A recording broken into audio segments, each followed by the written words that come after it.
Good morning, Unity in Marin. Happy holidays, happy Kwanzaa. So, if you are not used to Kwanzaa, then I invite you to be prepared to feel a little bit of some uncomfortability this morning. And if you are very familiar with Kwanzaa, then I invite you to enjoy a little bit of uncomfortability this morning. So rather than having someone just sing and you listen, you are going to participate in all of the songs today, which is very much a part of Kwanzaa community. And so we hope that you enjoy it. We're going to start with Siyahamba. And if you are not familiar with Siyahamba, I'm going to give you the first couple of lines and you can repeat them back. It's Siyahamba kukanyen kwenkos. Can you try that? Kukanyen kwenkos. And do that second part. Kukanyen kwenkos. Okay, and that's most of what you have to know. Because it goes Siyahamba kukanyen kwenkos, Siyahamba kukanyen kwenkos. And it sounds like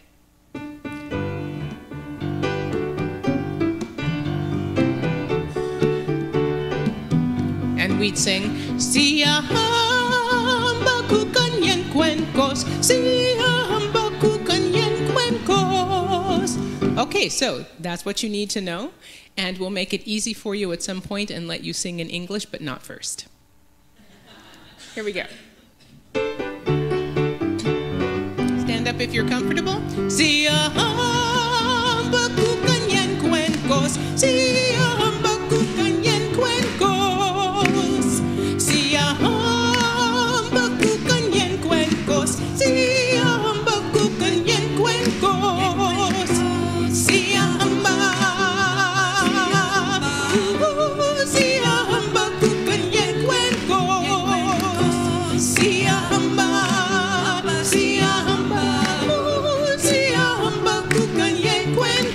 One more time. Siyahamba kukanyen kwenkos, Siyahamba kukanyen kwenkos. You can move. Siyahamba kukanyen kwenkos, Siyahamba kukanyen kwenkos, Siyahamba. Siyahamba kukanyen kwenkos, Siyahamba.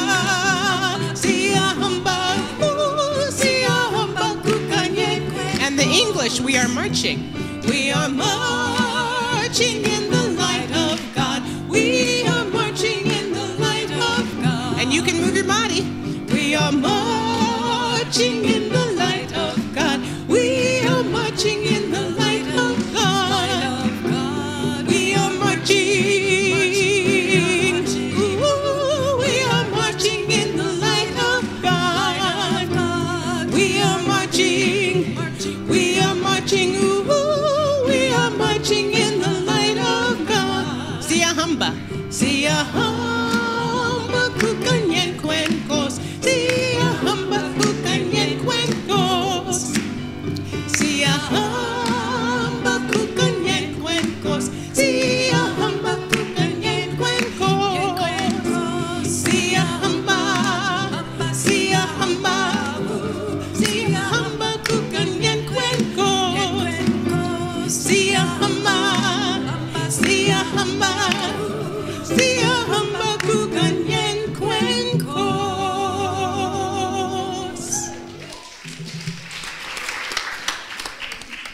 Good morning, Unity in Marin. We want to welcome you this beautiful sunny morning here. My name is Lisa Starbird. Reverend Medora Gordon is with her family. So we are here to lead you through this joyful service today. And as we do that, I'd like to first start off with the chime.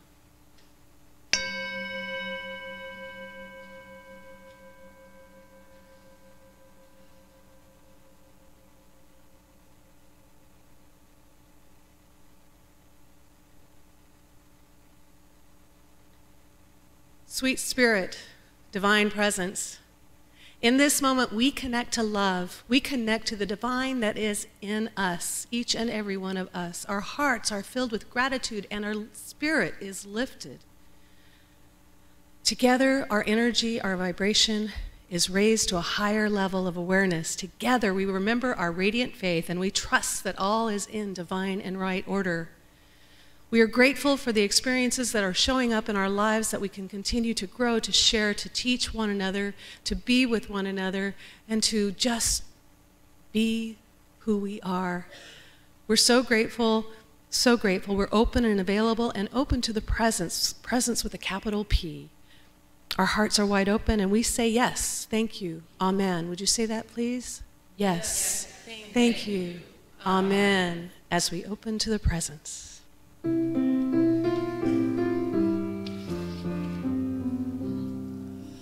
Open to the presence now, love is in this place.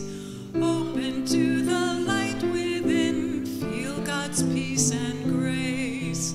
Open to the presence now, love is in this place.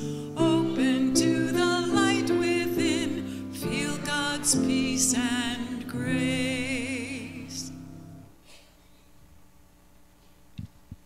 Once again, good morning. I'm Carolyn Gauthier, and I'm wearing a couple of hats with singing, and also I'll be the celebration leader today. It's my pleasure to share the platform with such distinguished people today. You'll see on the screen there's a photograph of some of our youth and family ministry, and we'd like to build our family ministry. So if you know of anyone who has children, please let them know about what a wonderful place this is and what a great way to raise your kids in the unity principles. And several years ago, we came together as a community and worked hard to really find out for ourselves what we're all about, what is our mission, what is our vision. And we identified 3 core commitments and came up with this mission statement, so please say it with me. We are a spiritual community committed to authenticity and the expression of love and support for each other in living an awakened, enlightened life. And the first core commitment is to connect. We connect with spirit, inspiring each other, the community, and the world. And some of the opportunities we have here to connect, starting tomorrow night, it's New Year's Eve, so you can come here for the drumming circle toast in the new year at 9 o'clock, because it's 12 in New York. You can watch the big ball drop.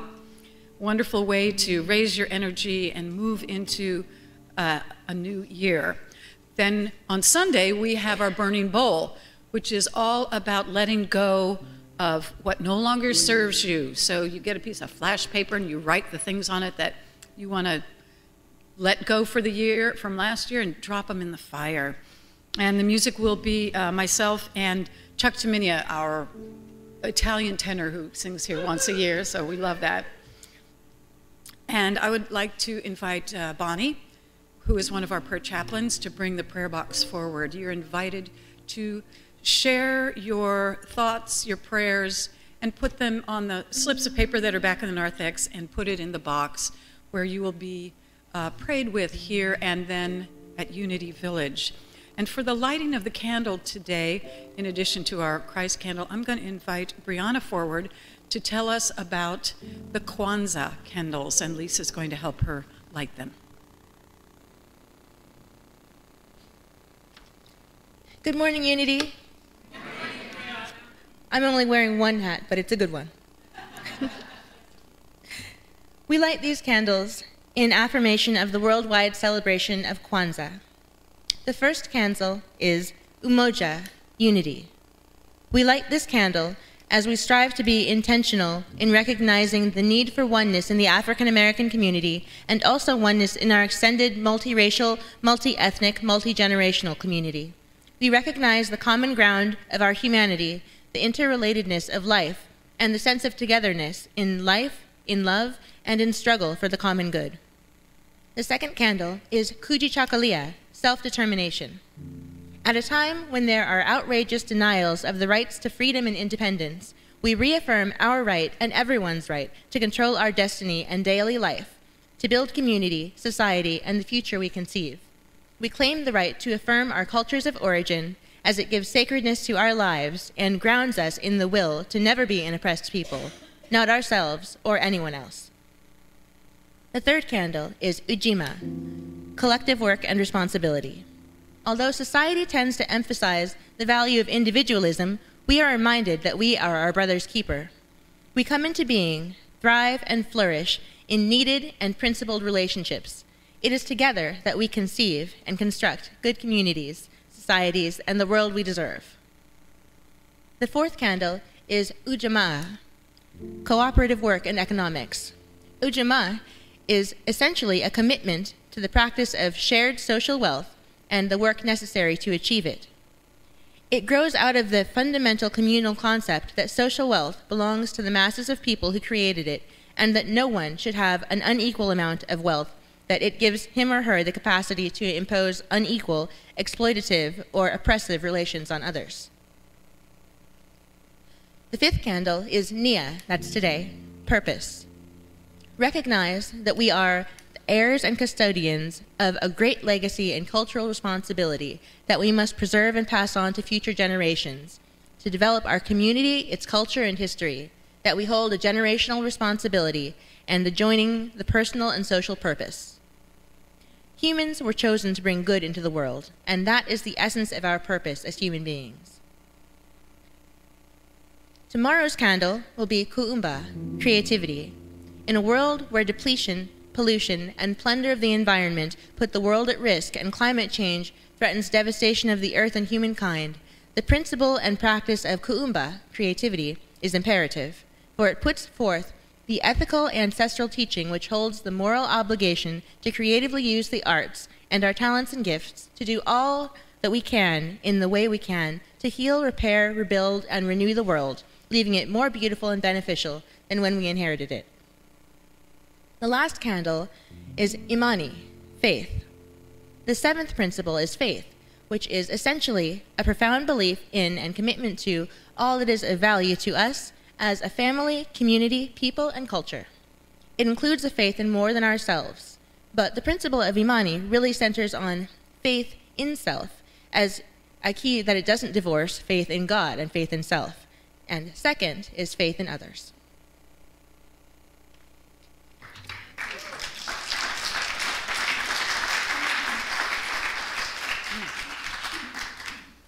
Thank you, Brianna.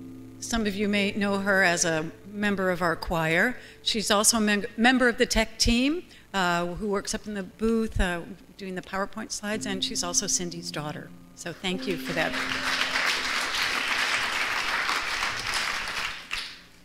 Today's daily word is power. And when I read that this morning, I said, you know, sometimes we have a nice, mellow, quiet meditation. Usually it's just go inward. And well, it doesn't exactly fit with the word today. So what I'm going to ask you to do is to get into your power mode, because that's what we're talking about today. So you can start by putting your feet flat on the floor and sitting erect and feel the energy going up and down your spine, and ground it to the center of the planet and feel it up in the sun coming through you. And know that today's daily word is power, and when we take that into the silence, it may feel a little different than it does normally. I am a spiritual being bestowed with great power. In this moment, I affirm there is only one power and presence active in my life, God the good. The power that flows from one source pours into all things. As an expression of God, I claim my spiritual superpower. My power resides in my ability to choose. In all situations, I choose to be victorious. No thought, situation, or circumstance can hold me back. I am stronger than any doubt from within or any judgment from without. I have the power to conquer any self-limiting thoughts that might otherwise hold me back. I align my thoughts with my highest good, envisioning health, abundance, love, and success. I affirm, I am love. Let's affirm that together. I am love. I affirm, I am peace. I am peace. I affirm, I am pure strength. I am pure strength. I am a spiritual being bestowed with great power. And from Luke, oh yeah, okay, let's say it together. I am a spiritual being bestowed with great power. And Luke chapter 9, verse 2 says, he sent them out to proclaim the kingdom of God and to heal. So feel the power within you and realize you are a spiritual being bestowed with great power.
So one thing that Kwanzaa does is to allow us to connect with a space that may not be one that we want to go to, where we may have felt less than, we may have felt inadequate, we may have felt abused, violated, or in some way just not good about ourselves or how people see us. And then to emerge out of that place and to see ourselves as changing the perception, changing the rhetoric, changing the story. And so this song, I Will Change Your Name, is about that. And so I encourage you to allow yourself to go to that place and feel yourself emerge out as you sing it. I'll start, and then we'll have you join in.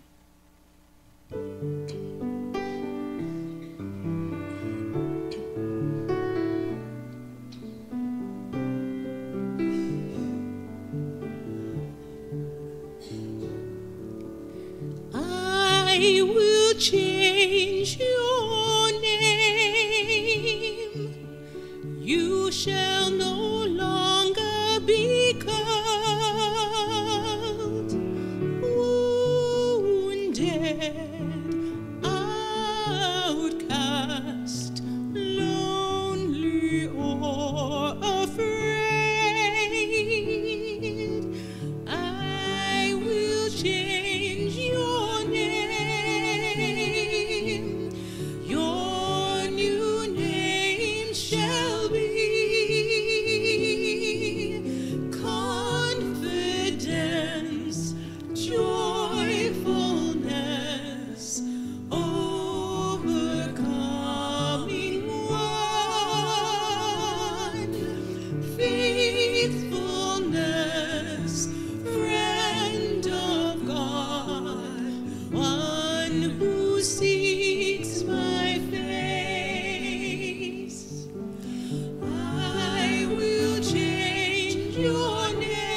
shall be.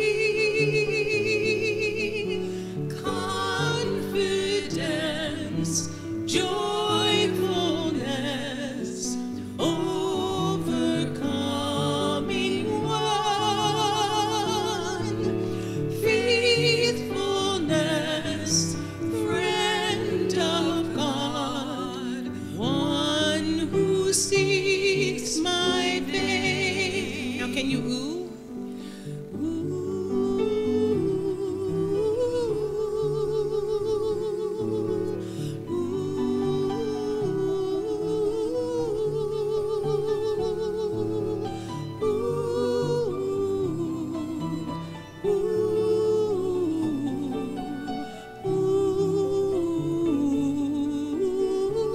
I will change your name. I will change your name. Your new name will be? Your new name shall be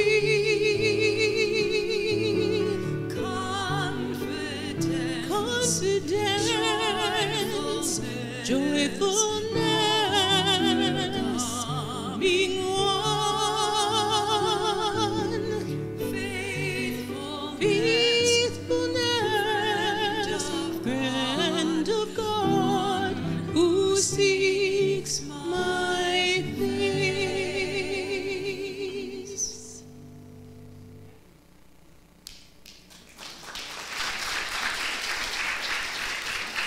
Thank you. Beautiful, powerful song. Thank you, Cindy. If this is your first time here at Unity in Marin, we'd like to welcome you. Our ushers have a packet of information and a little form on the outside. If you fill it out and go into Unity Hall after this service, we have an information center called the Hub. You give them that and we will give you even more information and get to know you a little bit better. All you have to do is raise your hand to identify yourselves, and they will come and find you.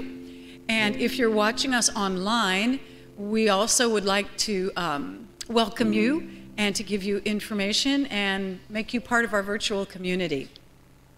Thank you, ushers. Our second commitment is to grow. It's something we're all really good at here, so let's say this together. We grow in consciousness through education, healing, and prayer. And prayer being one of the important things that we develop. Our leader of our prayer ministry, Christine Slate, is going to be offering a class every Sunday beginning next week, and you can come to the first service and then go over to Unity Hall and take her class, and there will be childcare also. So it's a wonderful thing to help yourself grow. Also, she's going to be co-leading with Tom McAuliffe the mastermind process. Now, you may want to find out a little bit more of this either on our website. You can find out lots more on the internet. But it's a process that people in the community have been using for a long time to manifest what they want to happen in their lives. And the Money Mojo Makeover is going to be starting. Now, I know that everybody wants to improve their relationship with money and to jump into the new year with an attitude of gratitude and a feeling of prosperity. So Linda Anderson Henry is going to be leading that, and you'll get to know her a little bit more later on because she's going to talk about her pledge to and her involvement in Unity and her faith in action. So if you're able now, I would like you to stand and sing together our statement of truth. There is only one power, only one presence, active in all my life and in the universe. God the good in all, through all, and over all. There is only one power, only one presence,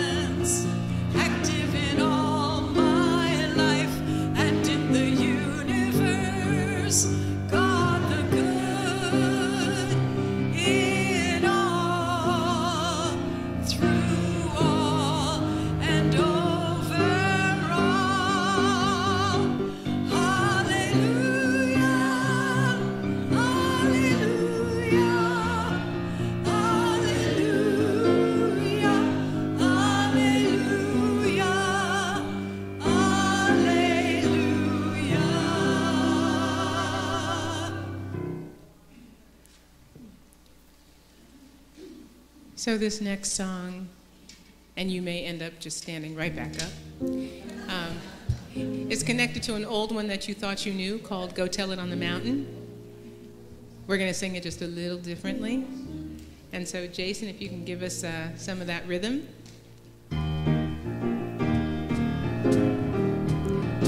So what I want you to sing is, go tell it. Yes, can you say that? Go tell it. Again? Yes, and it'll go tell it on the mountain. Let's do that one more time. Let's start it again. Thank you.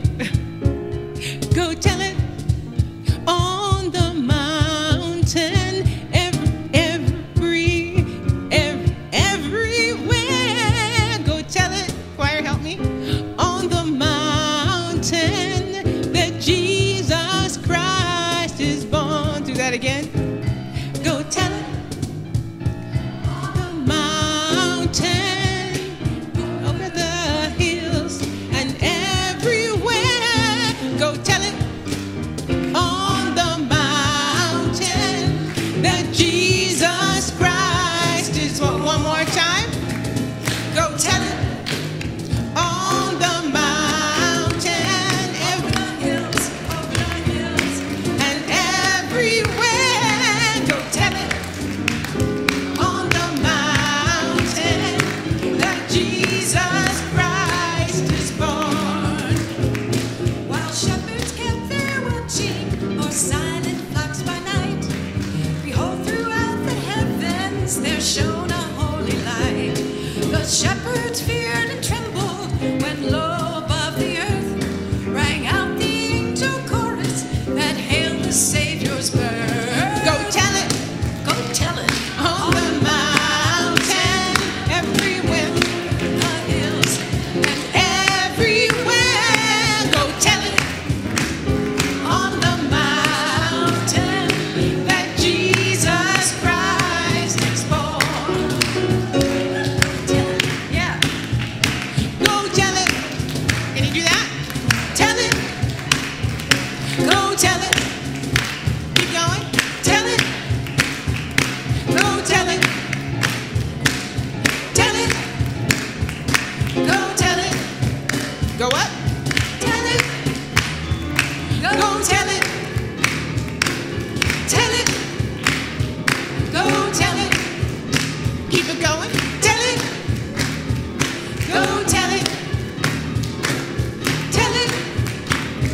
Go tell it. Go up again. Tell it. Go tell it. Tell it. Go tell it. Tell it. Go tell it. One more time. Tell it. Go tell it. Tell it. On the mountain, Over the hills and everywhere. Go tell it. tell it. On the mountain that Jesus Christ is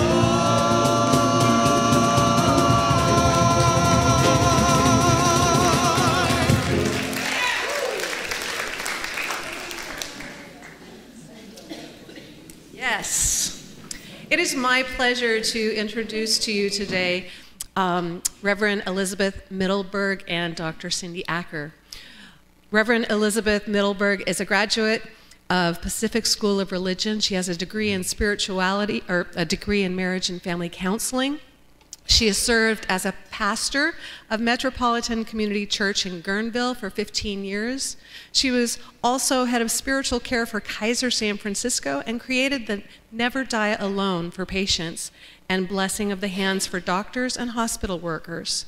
She currently works as a spiritual care chaplain, therapist at Piedmont Gardens Retirement Facility.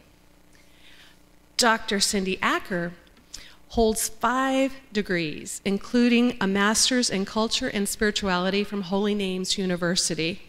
Cindy is a writer, she's a keynote speaker, and a 5-time award winner for work in social justice, HIV advocacy, and education. She's a native San Francisco and sang with Glide and Oakland Interfaith Gospel Choir. She has been our choir director for 4 years now. She definitely has many gifts and talents, and she's also opened many Montessori schools throughout the country, and most recently, she is the rock-solid anchor of our Montessori school that has just opened. So please join me in welcoming to the platform Reverend Elisabeth Middelberg and Dr. Cindy Acker.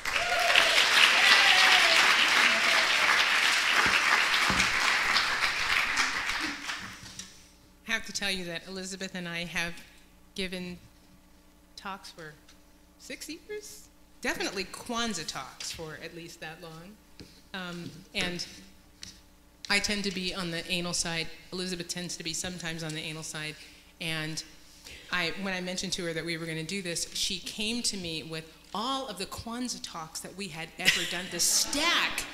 She had the bulletin, all of the notes, all of the music, all of the biblical and other readings, and they were all dated and paginated, and she said, "Here you go." And I said, "Oh, I wasn't going to talk about any of those." So here we go.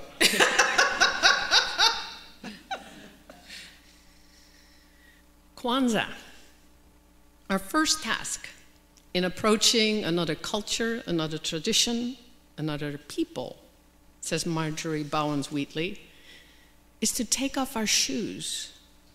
For the place we are approaching is holy, else we find ourselves treading on another's dream. More seriously still, we may forget that God was there before we even arrived. Our first task in approaching another tradition like Kwanzaa is to take off our shoes, for the place we are approaching is holy.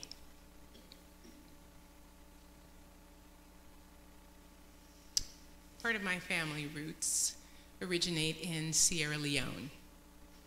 For more than 3 centuries, shipbuilders sold ships to traders, and they brought people unwillingly from Africa over to America.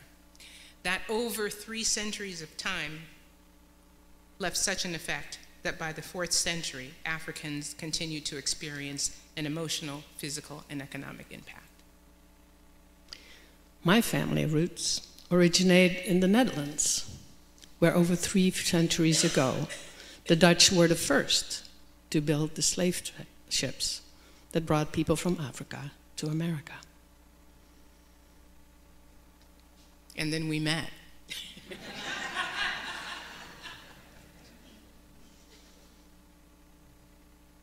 So after the 4th century following the slave trade, there was serious impact. There was loss of identity, which initially resulted from having your family members sold at public auction, being separated from them. Because of prejudicial treatment, African Americans as a whole experienced despair, negative self-image, confusion about their image, and it was serious enough to have even affected their life expectancy. And then in the early to mid-1900s, there was a migration of African Americans throughout the United States. My family moved from Kansas City to the San Francisco Bay Area because people were hoping desperately that they could turn the tide from the effects of slavery, that they would be able to find decent jobs, that they would be able to have decent living situations, and that they would no longer be treated in an abusive manner. However, as the slide coming up will show you, a French artist by the name of J.R. Created a mural of the Memphis sanitation workers that says, "I am a man." It was the realization that that hope in the migration had not come to fruition, that the discovery that cultural racism was still going on was true. Dr. Kurenga was a doctoral student in Los Angeles And so he witnessed the riots and the violence that were going on at the time. And he said, African Americans need a cultural revolution before we need a violent revolution. And so he created Kwanzaa, a way to restore the self-image and strengths of Africans as a people. And in order to really, really get Kwanzaa, which is why I wanted to talk about it as opposed to just the principles, in order to understand it, you really have to understand two things. One of them is what oppression does, what violence does when someone is deeply hurt or deeply affected. It strips away a piece of who you were. Victims of rape understand that. Victims of any kind of abuse understand that. And eventually, one becomes stripped of what identifies you as you, and you're not so sure of who you are or were anymore. And if you can hold on to the fact that out of that, the result was a people of what happens to a people, what happens to a person when they've been abused, when they've been oppressed, when they've been separated, when they've been mistreated over time. Sometimes what we forget to do is to walk ourselves as closely as we can into the far-reaching effect of history and the way that we have treated one another. So the idea behind Kwanzaa is the restoration of the person and the restoration of community as a whole, of the people, and the conviction that the restoration, the transformation is everyone's transformation, everyone's restoration, or no one's. Inherent within the practice of Kwanzaa are the restorative powers that we need to call upon in order to be a people of strength and in order to be a people of joy.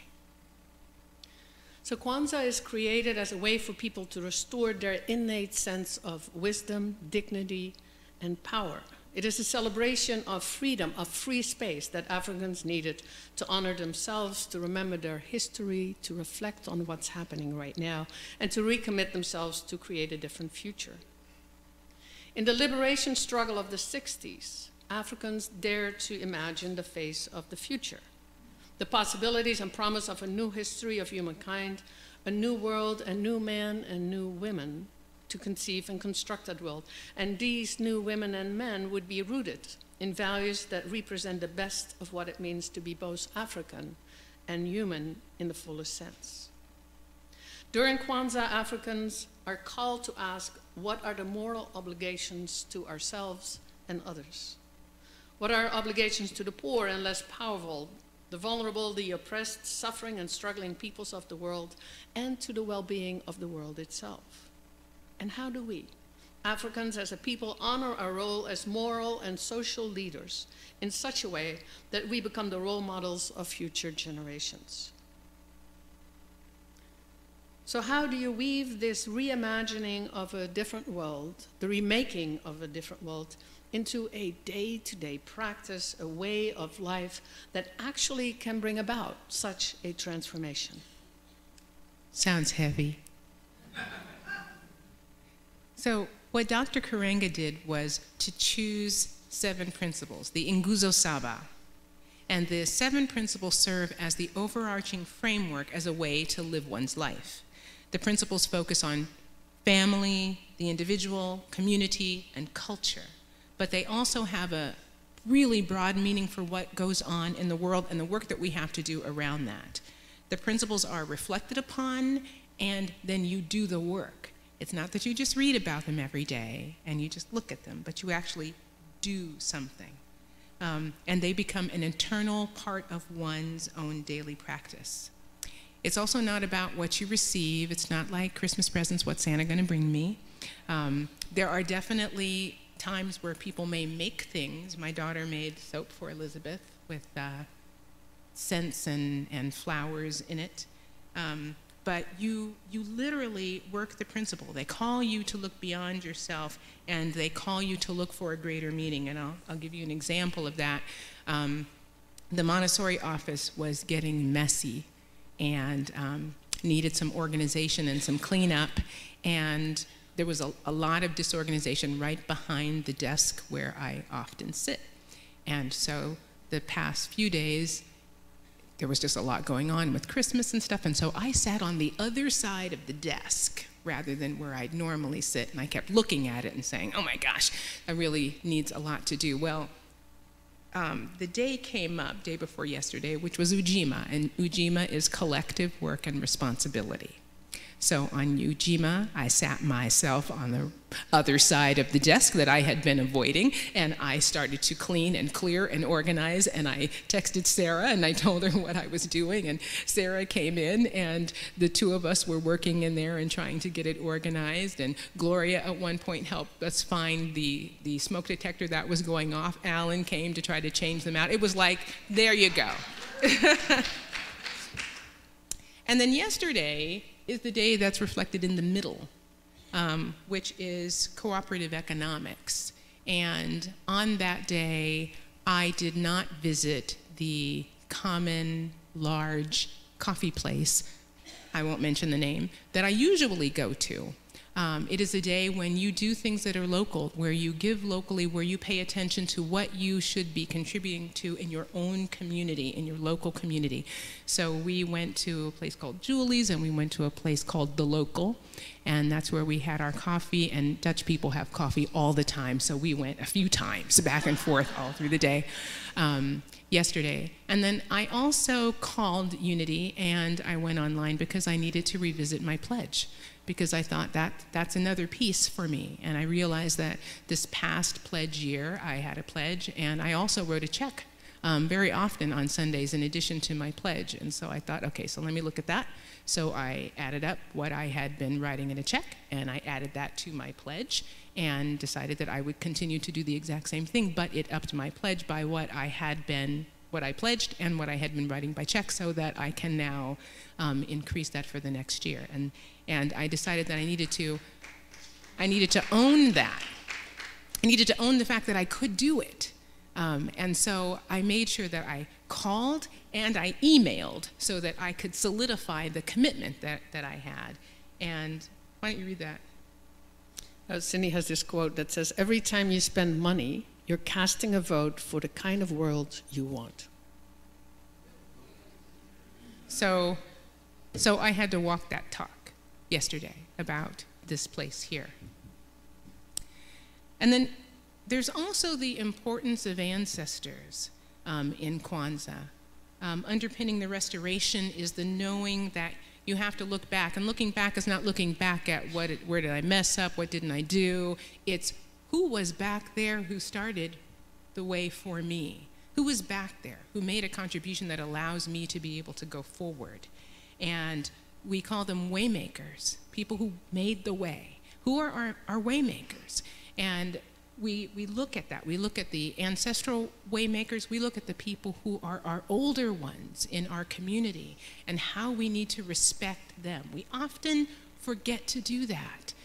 Sometimes older ones just become a pain in the neck to us, rather than us recognizing that they were here doing some work before us, and that they have wisdom to contribute, and that we should be honoring who they are, making a seat for who they are, making sure that they have food to eat. I watched Jason do that with Sue Schuler the other day, where he sat with her and made sure that she had what she needed to be able to sit down and eat. And that's what we should be doing. That's the kind of honor that we should be paying to our older ones, and that's inherent within the principles of Kwanzaa.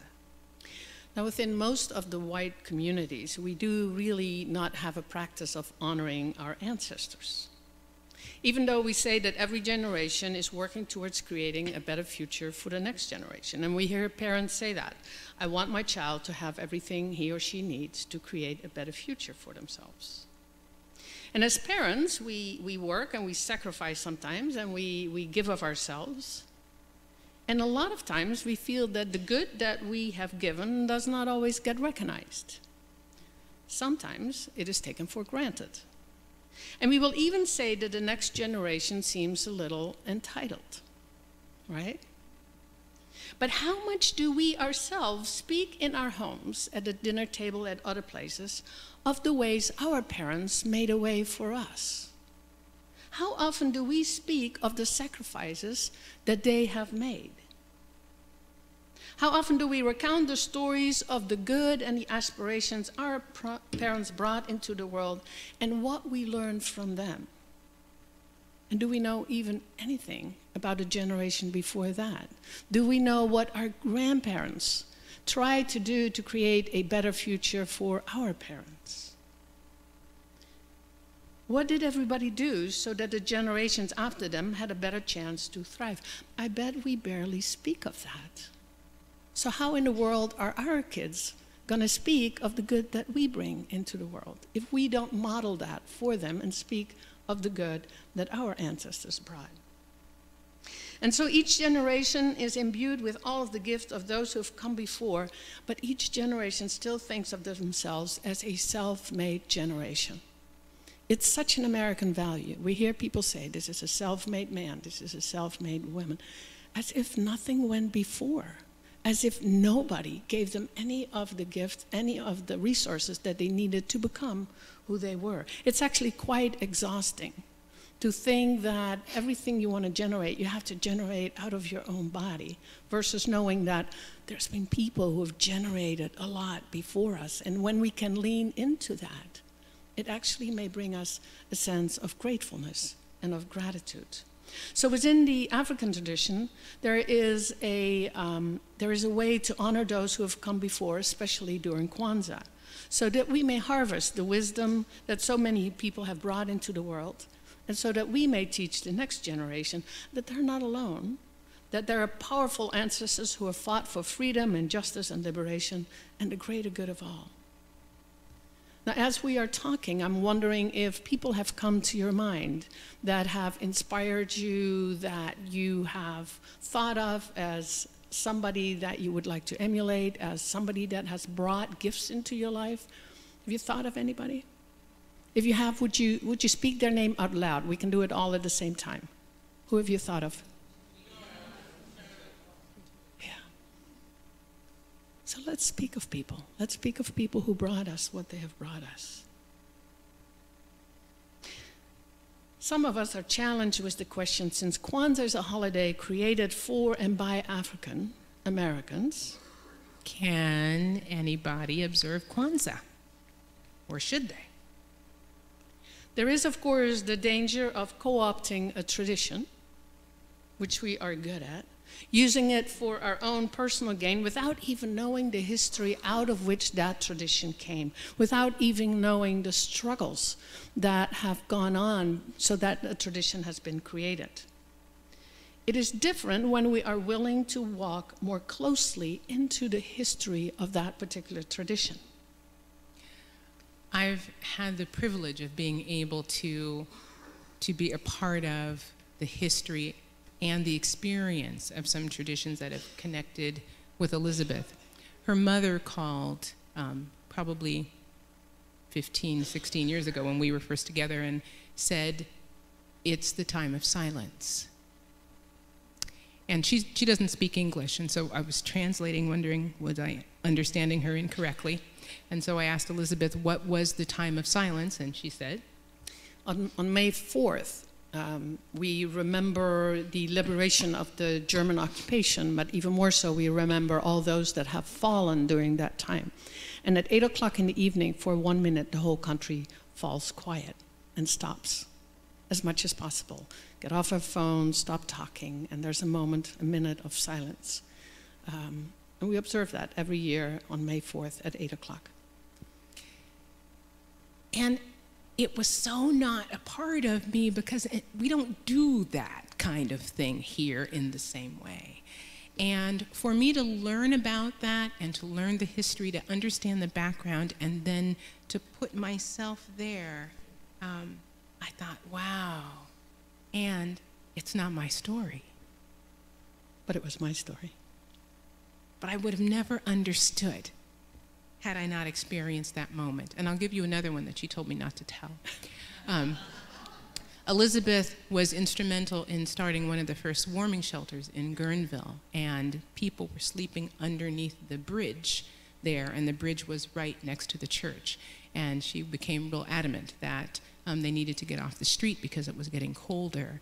And the very first night that the shelter opened, there wasn't anyone to be there with the homeless people, and that was a part of the requirement to opening up the hall for them to stay. And so I got a phone call, and she said, "I'm not coming home." And I knew that the "I'm not coming home" meant that she was going to be that person, because there needed to be someone.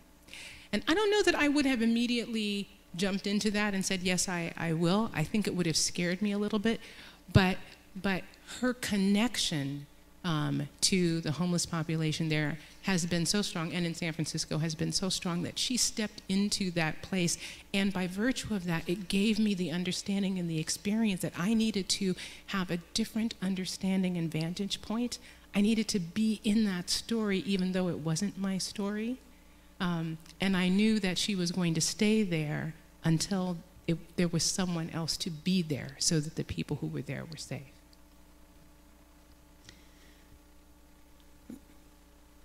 She wasn't going to say that, but she did anyway. Cindy said that the ideas behind Kwanzaa was the restoration of personhood, even more so the restoration of a whole people, and the conviction that the restoration is everyone's or no one's. So in our society, in our world, so much is about personal gain, about greed, about the gains for just a small group of people. And we see how that leaves millions of people just struggling to survive within the US, at our borders, outside of the US. It leaves them in the dust. And we also see that our natural world is under siege. And I'm saying this in answering the question, should we all celebrate Kwanzaa? Because we don't really have a vision or practices that show us how to take care of a larger whole, how to work for the greater good, how to make that greater good accessible to all. We need the wisdom held within the African communities. We need the wisdom held within other indigenous communities who still hold such a vision. We need Kwanzaa and the principles of Kwanzaa to work towards the greater good for all. And remember, our first task in approaching another people, another tradition, is to take off our shoes, for the place we are approaching is holy. The South African proverb, and I've shared a part of this before, Ubuntu, which means I am because we are. And the other side of that is we are because I am. We have to remember that something created the need for Kwanzaa. That something was cultural racism. If there was none, there would have been no need to have a Kwanzaa, a lifting up of one's culture and one's race. But oppression and racism demanded something for the survival of a people whose identity was being eliminated and saturated. It was created for a people. It was created for African Americans to restore and retain who they are. But it's not only African Americans who need internal work, who need the work to raise themselves up out of traumatic, abusive, oppressive situations. It's everyone who needs to learn how to work and reflect those principles, and how to recreate and redefine community, and to honor and respect all cultures. If they were in place from the start, we would all be doing good. We would have honored the culture. We would have honored our waymakers and stepped into their shoes. But now we're called upon to make that difference and hold it tight, to be inclusive in our doing good, which is the theme for Kwanzaa this year, and for Nia, for today, this day of purpose, to bring inclusive good into the world, to recognize community, to strengthen our culture, and to maintain joy and change amid a challenging world. As South African social rights activist and Archbishop Desmond Tutu explained, my humanity is bound up in yours, for we can only be human together. So just before we do the denial and affirmation, I want to tell you that tomorrow is creativity, and I call on you to start to think about how you can use your talents, your artistry, your design, the things that you may not have thought you could do as human beings to contribute to the greater good in the world. And finally, faith, which is on New Year's, which is faith in oneself, faith in others, faith in the community, faith in the world. The denial, can you say it with us? I will not close my eyes to the need for liberation of others.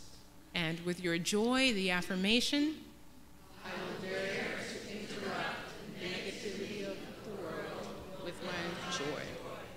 Yes. Amen. Do this.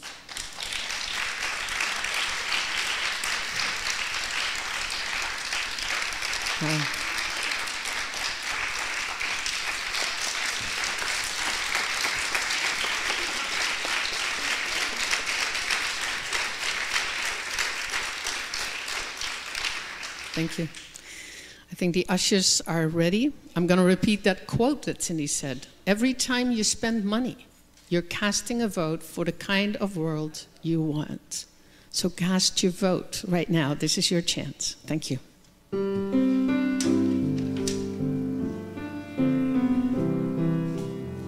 Just as we give, so we receive.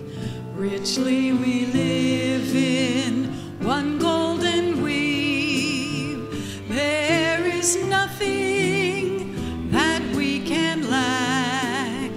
We give from love, love gives it back. Just as we give, so we receive. Richly we live in one golden weave. There is nothing that we can lack. We give from love, love gives it back.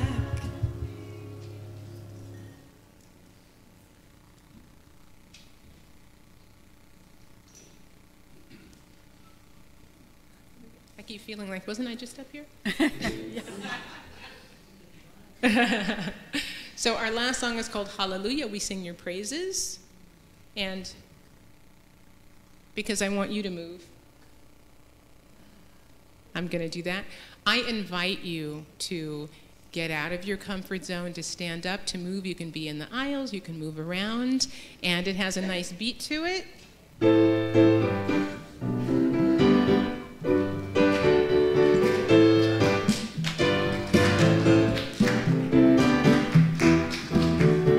Every verse twice. Hallelujah, we sing your praises. All our hearts are filled with gladness. Hallelujah, we sing your praises. All our hearts are filled with gladness. Hallelujah, we sing your praises. All our hearts are filled with gladness. Hallelujah, we sing your praises. All our hearts are filled with gladness. Praise the word to us said.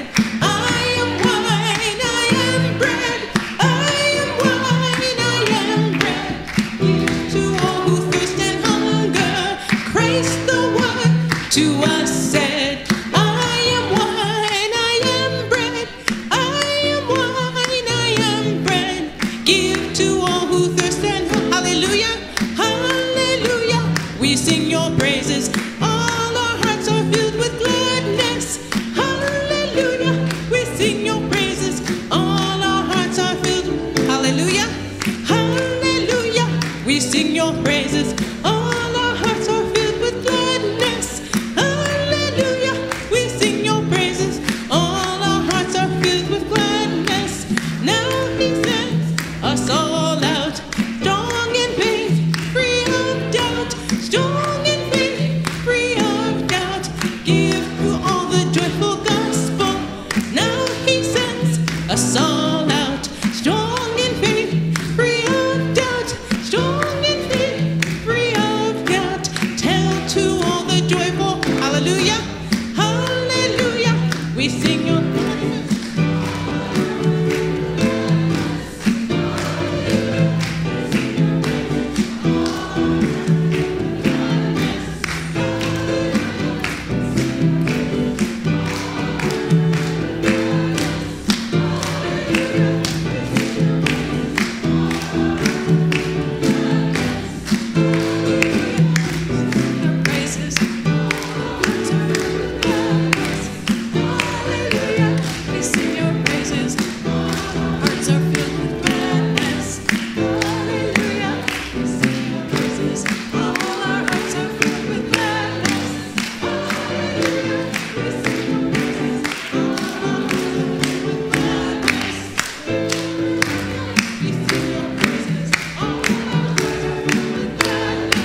was really very inspirational and educational. Thank you so much. Thank you.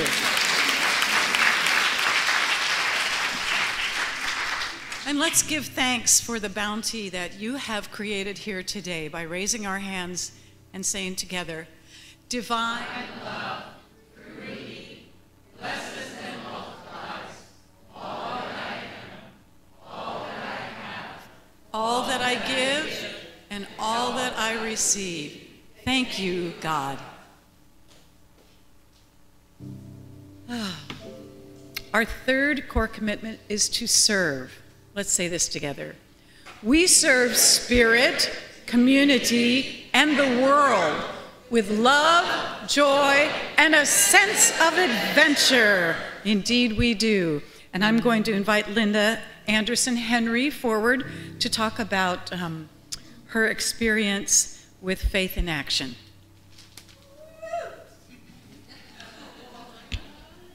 Good morning. I was inspired to share my experience of Unity and Marin because it's such a transformational time that we're in.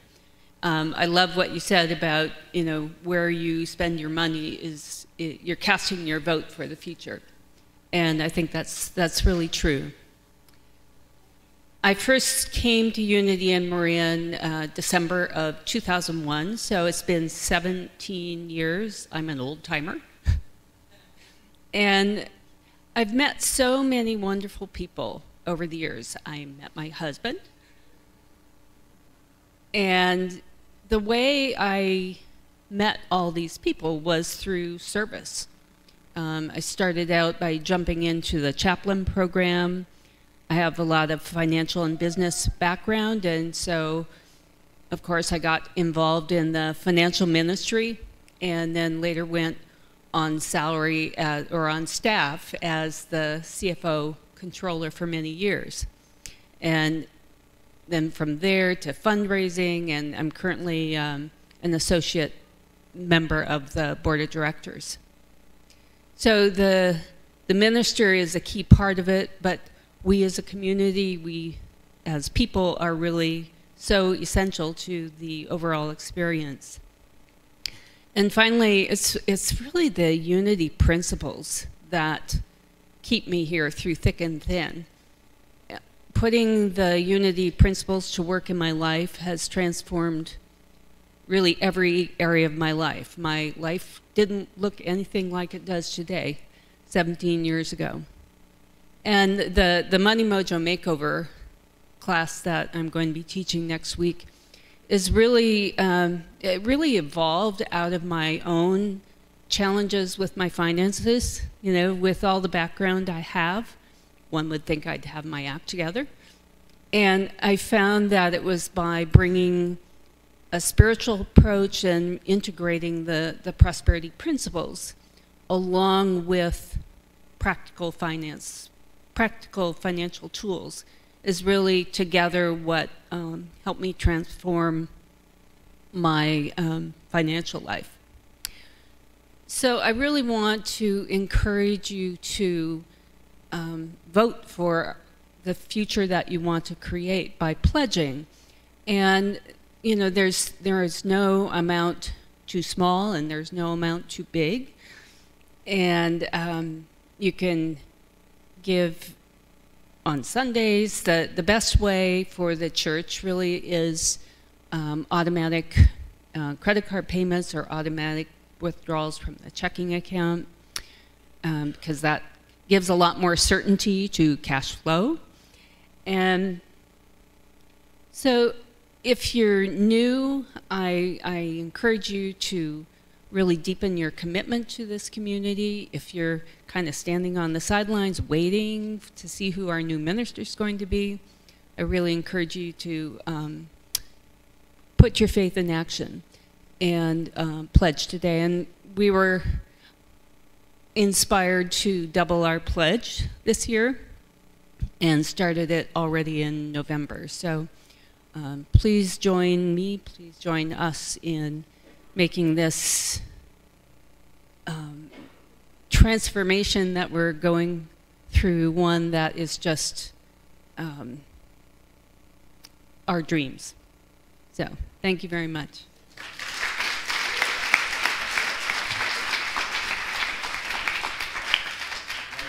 So we'd love to see the thermometer go all the way up. Sorry to interrupt, Carolyn. Going rogue on me. If Medora was here, she'd probably fire me, but that's okay. I've been coming for 40 years. I can be fired. I'll be happy with what happened. I'm sorry. Spirit sometimes fills me. And two things I want to say. Linda, 15 years ago when I was going through a huge transition financially, she asked me one simple question. And when I finally had the courage to answer that question truthfully, it changed my life. And I've been indebted to Linda ever since. So take her class, talk to her after service. She's wonderful. But that's not why I'm interrupting the service today. For those of you that don't know me, my name's Steve Listug. I've been around many, many years. And it's wonderful sometimes to come up here and look out there and see people that used to be here that are no longer here. And it's fun to acknowledge them. And the reason why this is important is, I'll tell you. When this woman came here 25, 30 years ago, we were a small little community. And like all of you who have come here more than once, when you sat down in that chair, you had a feeling of, wow, this is my home. I'm loving what I'm hearing. I'm loving these people. Well, she was just like that. And she got so involved, she ended up taking all the classes that were offered. And when there were not enough of those classes, she would fly out to Unity Village to take more classes. And she started getting units. And to the point where she finally was ordained a Unity minister. Richard Manti ordained her. And again, she came from our community. And she moved on from having her own Unity church to the bigger picture. She was involved in a world movement and is literally quite known all around the world. And that in itself would be enough to introduce this woman, but that's not why she's important to all of you. When we were a small community, 150 people, we were tired of setting up church every Sunday morning. Many of you remember that. We had to, and it wasn't just the physical labor. Energetically, we had to change a Mason lodge and that consciousness into what we all practice here. That took a lot of effort, and we were getting tired. And about that time, this woman shows up.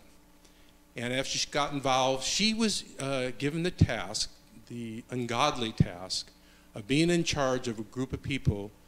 Their task was to raise $1 million for a church that we didn't even know existed. Now talk about perceiving and believing, and as a result, achieving. So through her efforts, this community raised that $1 million, and as Spirit works, that's when the church showed up. Not before, it was after we committed to what it is that we wanted to do. So it gives me great pleasure to introduce to you, and I'm sorry I'm embarrassing you, I'm sure, Reverend Patricia Keel. Would you please stand, Patricia?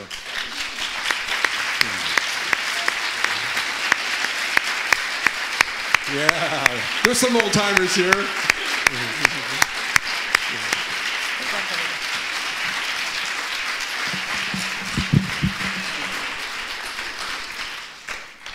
Well, it is apropos of looking at the shoulders that we are built upon, looking at those who went before and what they've done for this community, and that all of you have shoulders that the next generation and the next iteration will be on. They'll be on your shoulders. So what we're doing now is creating the future. So thank you for having that vision. Holding it. We hold this sacred space, and look what we get. Just a couple more brief things that I wanted to mention. We have a monthly program that the Marin Ions puts on here, and the speaker this month will be talking about Qigong and healing, self-healing. And then we also have a monthly Is There Life After Death, an exploration of people who have had near-death experiences. So that will happen on Friday the 18th. And we'd like to thank the hospitality sponsors as well as invite you to become a sponsor. The flowers today, they're beautiful, match the colors of Kwanzaa, which are black, red, and green. And that was Elisabeth, Drew, and Pamela. And Ron, thank you for donating and dedicating to your beautiful wife. They're here in the second row. Very grateful. And the hospitality sponsor, all that great food that we have every week, Dana, whose son is a wonderful part of our community. So I invite you to go see Charcel in Unity Hall. And while you're in there, sign up for hospitality flowers, get something yummy to eat, and then head on down to the bookstore because they're having 25% off everything that's Christmas. Get it now and save it for next year. Plus these planners, Lisa, little books about how to organize your life and how to, a personal pilgrimage, a midlife, one day's soul's journey. Lots of different things that you can pick up in the bookstore. So be sure and head over there after the service. And now would the prayer chaplains please stand? Anyone in the room who has not had a chance to sit with a prayer chaplain, I invite you to do it today before the year is up so that you can see them beholding you as you're created in all of your glory and power. Thank you, prayer chaplains, for your service. And now, will the rest of you please stand, join them, and we'll say our prayer for protection. The light of God surrounds us. The love of God enfolds us. The power of God protects us. The presence of God watches over us. Wherever we are, God is. And now, if you'll take the hand of the person next to you, we'll sing the peace song.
With the blessing of the Holy One. May you sing like nobody is listening. May you love like you've never been heard before. And may you dance like nobody is watching.